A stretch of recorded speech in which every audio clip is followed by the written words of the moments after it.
என்ன சஞ்சு, எங்க கிளம்பிட்ட? முத்தழகு 2-3 புடவை எடுக்கணும்னு சொன்னா ஒரு 10,000 ரூபாய் பணம் கேட்டா. அவ்வளவுதானே? அபிய கொடுக்க சொல்ற. இரு. அபி. எது? அபி எனக்கு பணம் கொடுப்பாளா?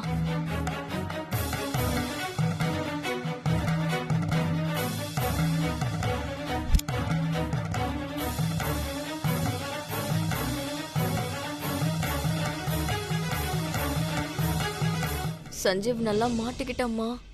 நான் உங்ககிட்ட பணம் கேட்டேன். நீங்க குடுக்கறதுனா குடுங்க.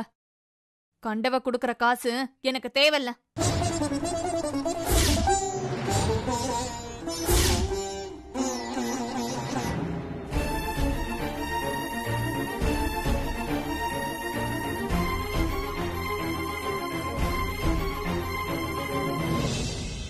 அம்மா, நான் சொன்னேன்ல, இனி முத்தழகு எல்லாமே பாத்துப்பான்னு. பாத்தியா? இனி அபிகிட்ட இருக்கிற சாவி கொத்து தானா நம்ம கிட்ட வரும்.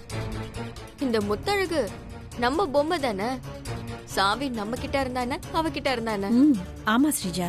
முத்தழகு, அது கண்டவங்க கொடுக்குற காசெல்லாம் இல்ல, நம்ம வீட்டு காசு தான். அபிகிட்ட சாவி இருக்கு, அதனால அம்மா அபி எடுத்துற சொல்றாங்க. நம்ம காசா இருந்தா நீங்க வச்சுக்கோங்க, இல்ல உங்க அம்மா கிட்ட கொடுத்து வைங்க. அபி கிட்ட எதுக்கு கொடுத்து வச்சிருக்கீங்க? முத்தழகு, புரியாம பேசாத. இந்த வீட்டை பொறுத்த வரைக்கும் ஆம்பளைங்க சம்பாதிக்கிற பணம், சொத்து, நகை, நட்டு எல்லாமே நம்ம வீட்டு லாக்கர்ல தான் இருக்கும். கொத்து சாவி அபிகிட்ட இருக்க, அதான் அபிகிட்ட வாங்கி தரேன்னு சொன்னேன். இதெல்லாம் எனக்கு தேவையில்லாத விஷயம். அத்தை, இது வரைக்கும் எப்படி வேணாலும் இருந்திருக்கலாம். அபிகிட்ட இந்த வீட்டோட கொத்து சாவி இருக்கலாம். நீங்க அபிகிட்ட போய் காசு வாங்கலாம். ஆனா என்னால அபிகிட்ட போய் காசு கொடுன்னு பிச்சை எடுக்க முடியாது.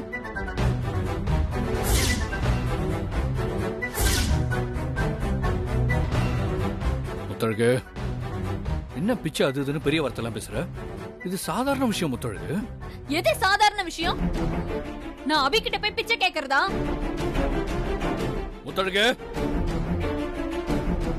மாப்ள, என்ன மாப்ள எந்த பேச்சு பேசுறா?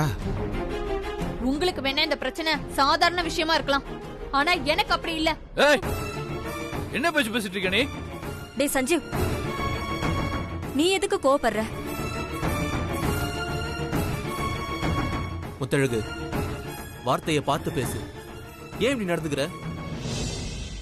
ஆமா முத்தழகு, உனக்கு தங்கச்சிக்கிட்ட பணம் கேட்க விருப்பம் இல்லைன்னா நீ கேட்காத. அக்காவோ இல்ல மாப்பிள்ளையோ நீ கேட்கிற பணத்தை தங்கச்சிக்கிட்ட இருந்து வாங்கி கொடுப்பாங்கம்மா. பிச்சை நேரா எடுத்தா என்ன, சுத்தி வளைச்சு எடுத்தா என்ன, எப்படி எடுத்தாலும் பிச்சை பிச்சைதான். ஏய், இதுக்கு மேல ஒரு வார்த்தை பேசுன அவ்வளவுதான் பாத்துக்க. டேய் டேய் சஞ்சீவ், கோவப்படாதன்னு சொன்னேல, கொஞ்சம் பேசாம இருடா.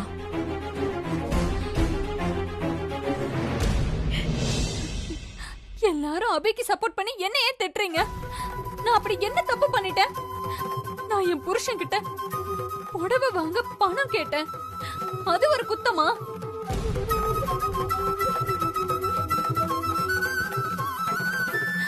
இந்த வீட்டுல நான் எப்படி மருமகளோ அப்படிதானே அந்த அபியும். அப்படி இருக்கிறப்ப நான் எப்படி அந்த அபி கிட்ட போய் காசு கேட்டு நிக்க முடியும்? அப்படி நின்னா அவ என்ன மதிப்பாளா?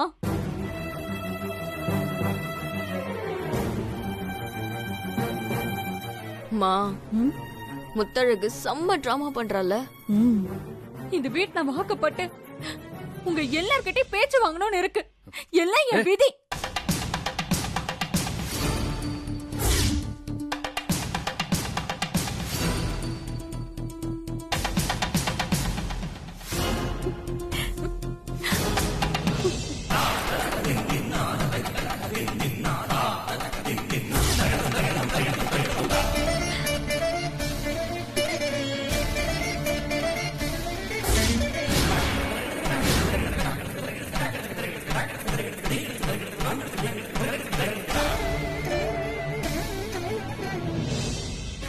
அம்மா, நான் சொன்னல, சாவி கண்டிப்பா முத்தழகு கைக்கு வந்துரும்னு.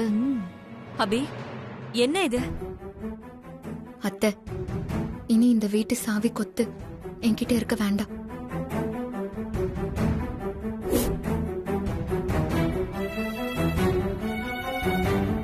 இந்த சாவிய முத்தழகு கிட்ட நீங்களே உங்க கையால கொடுத்துருங்க. என்ன அபி பேசுற நீ? இந்த வீட்ல யார் கையில சாவி கொத்து இருக்கணும்னு அதிகார சண்டையா நடந்துட்டு இருக்கு. முதல்ல சாவி கொத்த இறக்க. இந்த சாவி கொத்து நீயே வச்சுக்கோ. ஆமா அபி, அந்த சாவி கொத்து உன்கிட்டே இருக்கட்டும். என்ன ஸ்ரீஜா, சீதா இப்படி பேசுறா? போற போக்க பார்த்தா கொத்து சாவி முத்தழகு கைக்கு வராதோ? முத்தழகு, நீ இந்த வீட்டுக்கு இப்பதான் வந்திருக்க. அதோட மன வருத்தத்துல வேற இருக்க. அதனால்தான் நீ பேசின பேச்சுக்கு இந்த வீட்ல யாரும் மறுபேச்சு பேசாம இருக்கோம். இந்த வீட்ல யாரும் உன்னை எதிர்த்து பேசாம இருக்குங்கிறதுக்காக வார்த்தையால எங்க மனச காயப்படுத்தாத.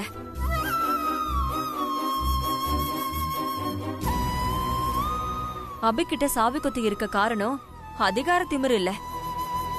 அவ இந்த வீட்டு மேல வச்சிருக்கிற பாசமும் அக்கறையும் தான்.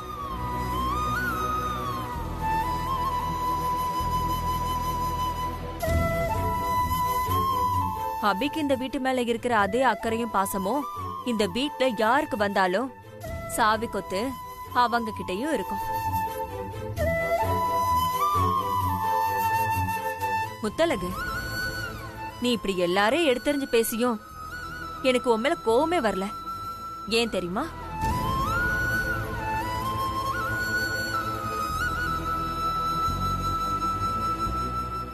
நீயா பேசல, யாரோ தூண்டி விட்டு பேசுற. ஏ ஸ்ரீஜா, சீதா நம்மளதான் சொல்றா. எப்படி கண்டுபிடிச்சா? முத்தழகு, தப்பானவங்களோட சவகாசம் கேடுல தான் போய் முடியும். உனக்கு எது வேணாலும் என்கிட்ட நேரா வந்து கேளு, நான் உனக்கு பண்றேன். இப்ப நீ போ.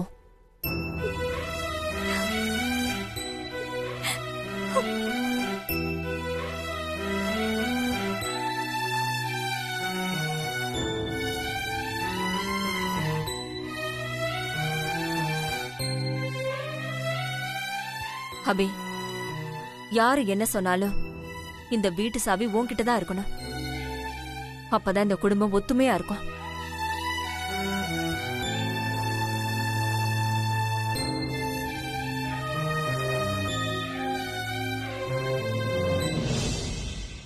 முத்தழகு, நீ ஸ்ரீஜா சிந்தாமணி பேச்சை கேட்டுதான் இப்படிலாம் நடந்துக்கிறேன்னு எனக்கு நல்லாவே தெரியும். இதுக்கப்புறம் அவங்க பேச்சை கேட்டெல்லாம் நடந்துக்காத. அப்படி நடந்துக்கிட்டீங்கன்னா உன் வாழ்க்கை தான் வீணா போகும். சொல்ல வேண்டியதை சொல்லிட்டேன், அப்புறம் உன் இஷ்டம்.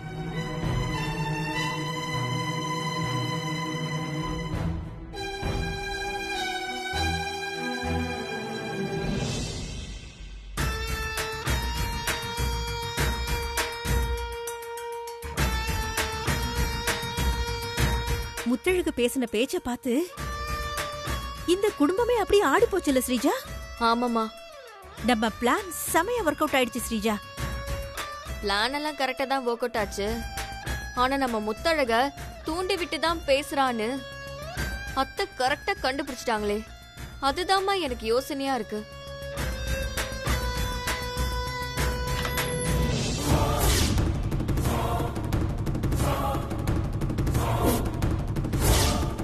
இவன் ஏன் இப்ப வரான்? என்னவா இருக்கும்?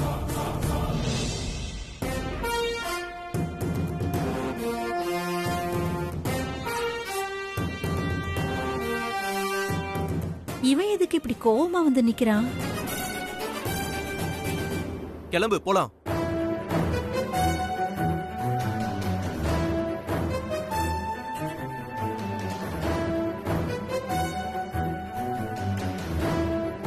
என்ன நின்னுட்டே இருக்க? கிளம்புன்னு சொல்றல, வா. இப்போ திடீர்னு வந்து கிளம்புன்னு சொன்னா என்ன அர்த்தம்? எங்க போறோம்? யார பார்க்க போறோம்? ஓ, எங்க ஏது என்னன்னு விளக்க சொன்னாதான் நீ என் கூட வருவியா? ஆமா, சொல்றேன். இப்ப நம்ம 2 பேரும் வக்கீல பார்க்க போறோம்.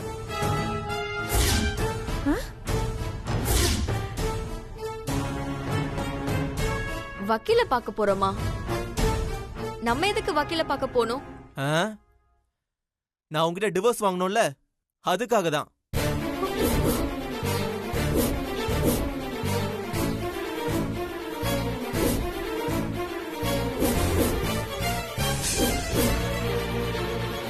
என்னது டிவோர்ஸா?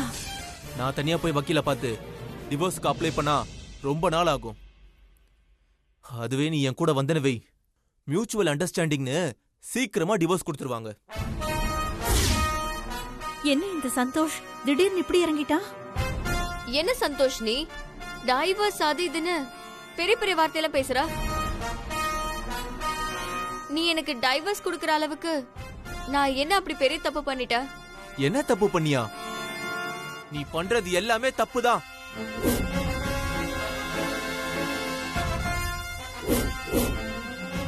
சஞ்சீவ் அபி விஷயத்துல தலையிடாதன்னு நான் உங்ககிட்ட சொன்னேன்ல, கேட்டியா நீ? நீ திருந்துவன்னு நானும் பொறுத்து பொறுத்து பார்த்தேன். ஆனா நீ திருந்துற மாதிரியே தெரியல. அதான் நான் உன் கூட வாழ வேண்டாம்னு முடிவு பண்ணி உனக்கு டைவர்ஸ் கொடுக்கலாம்னு முடிவு பண்ணிட்டேன். நீ என்ன சொல்றன்னு எனக்கு புரியல சந்தோஷ். ஹேய், நடிக்காதடி. இந்த ஆக்ட் பண்ற வேலையெல்லாம் என்கிட்ட வச்சுக்காத. முத்தருக்கு கிராமத்துல வளர்ந்த பொண்ணு, அதுக்கு நல்லது கெட்டதுன்னு பிரிச்சு பார்க்க தெரியல. யார் எதோ சொன்னாலும் அதை அப்படியே நம்பிக்கிட்டு பட்டு பட்டுன்னு பேசிடுறா. நீங்க 2 பேரும் அந்த வீக்னஸை யூஸ் பண்ணி முத்தழக நீங்க தூண்டி விட்டுட்டு இருக்கீங்களே. என்ன இது? இவன் கூட இருந்து பார்த்த மாதிரியே சொல்றானே. எங்க அம்மா இத்தனை நாளா எனக்காக தான் என் லைஃப் வீணா போயிடும்னு தான் நீங்க பண்ற தப்ப எல்லாம் அரசல் புரசலா தெரிஞ்சும் கூட உங்களை தண்டிக்காம பொறுத்துட்டு போயிட்டு இருக்காங்க. ஆனா இனி அதுக்கு அவசியமே இல்ல. நானே போயிட்டு எங்க அம்மா கிட்ட சொல்லிடுறேன், ஸ்ரீஜா எனக்கு வேண்டாமா, அவ அட்டகாசம் என்னால தாங்க முடியல, அதனால நான் அவளுக்கு டைவர்ஸ் கொடுக்க போறேன்னு. என் லைஃப் வீணா போயிடும், நீங்க ஒன்னும் ஃபீல் பண்ணாதீங்க. ஒரு நல்ல பொண்ணா பாருங்க, நான் செகண்ட் மேரேஜ் பண்ணிக்கிறேன் அப்படின்னு சொல்ல போறேன். செகண்ட் மேரேஜா? என்ன சந்தோஷ், நீ பெரிய வார்த்தைலாம் பேசிக்கிட்டு இருக்க? அத்தை, நீங்க சும்மா இருங்க. உங்க பொண்ணு உருப்படாம போறதுக்கு முதல் காரணமே நீங்க தான். பொதுவா புள்ள தப்பு பண்ணா அம்மா தான் தண்டிப்பாங்க. ஆனா இங்க புள்ளைய தப்பு செய்ய சொல்லி தூண்டுறதே அம்மா தான்.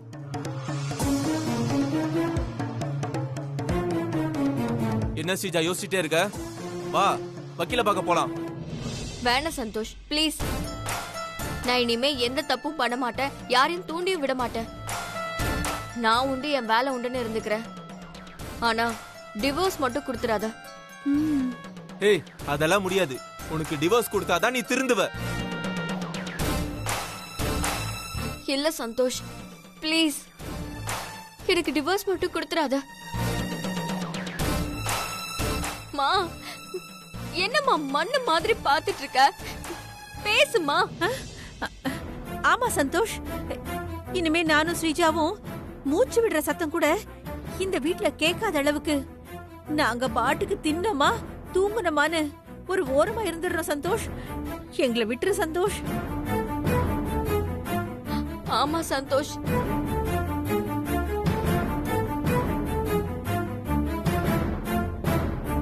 சரி, இந்த ஒரு தடவை நான் உன்னை மன்னிச்சு விட்டுறேன்.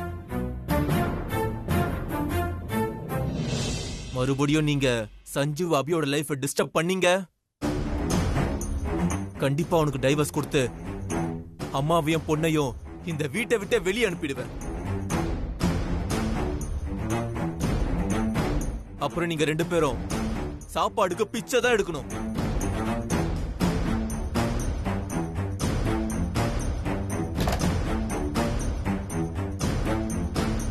ஸ்ரீஜா, நீ அபிய வாழ வெட்டியாக்கிடலான்னு நினைச்ச.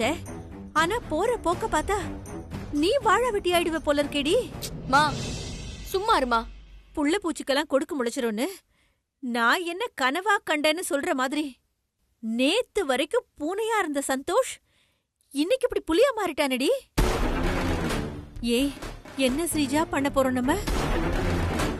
அபி சஞ்சீவ பிரிக்கிற வேலையை விட்டு போறோமா? மா இந்த கொசுக்கெல்லாம் பயந்துட்டு நாம சும்மா இருக்க முடியாது. இவனெல்லாம் இப்படி ஈஸியா சமாளிச்சிடலாம். எனக்கு அந்த அபி வாழா வெட்டி ஆகணும். இந்த வீட்டை விட்டே போகணும். அது வரைக்கும் நான் ஓயவே மாட்டேம்மா.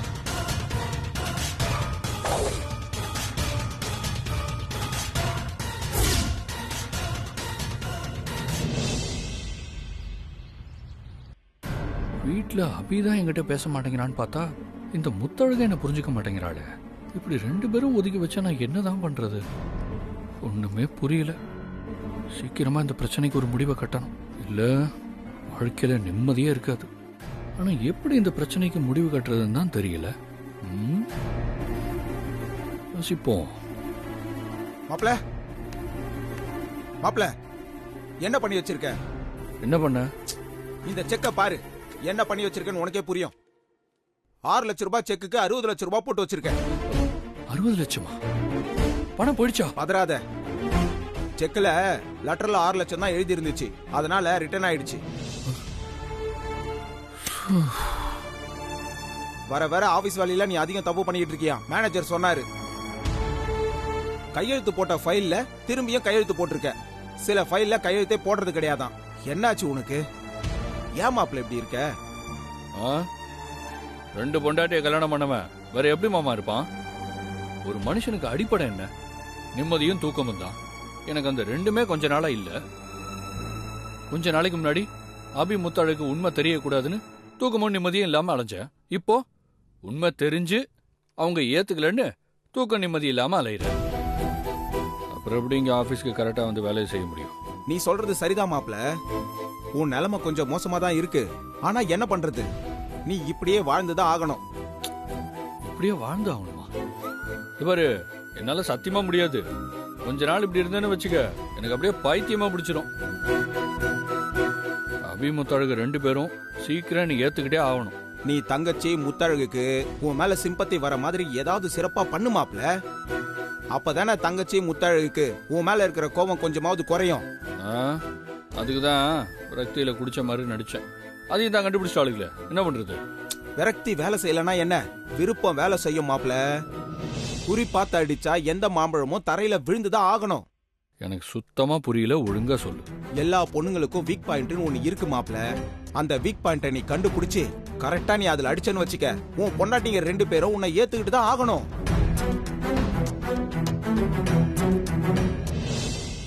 ஆமால ஆமா, அபிமுத்தோழுக்கு எது வீக் பாயிண்ட்?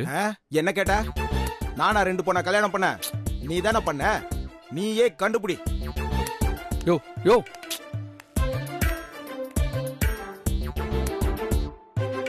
கண்டுபிடிக்கிறேன்.